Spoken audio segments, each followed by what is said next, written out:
আরেকজন প্রার্থী আমাদের আসেন নাই, সুনামগঞ্জ 2 নাকি এটা, সুনামগঞ্জ 2 দিরাই সাল্লা, একেবারে দুর্গম এলাকা। আরে ওখানে গেলে কি যে আদর করে, বিলের মাছ, মহিষের গরুর দুধ আর কত জাতের পিঠা, গেলে অত মায়া লাগে, ছাড়তে মানে ওখান থেকে আসতে ইচ্ছা করে না। সম্ভবত ও মায়া জালে আটকা পড়ে গেছে, আজকে আসতে পারে নাই।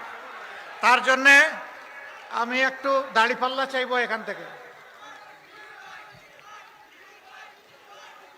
তার পক্ষে আরেকজন আইনজীবী এই দাড়িপাল্লা গ্রহণ করবেন। বাংলাদেশ জামাতে ইসলামীর কেন্দ্রীয় অ্যাসিস্ট্যান্ট সেক্রেটারি জেনারেল এহসানুল মাহবুব জুবায়ের, অঞ্চল দায়িত্বশীল। এইটাই শিশির মনির, ঠিক আছে? মার্কা আছে? কিসে মার্কা? ইনশাআল্লাহ জিতে যাবে।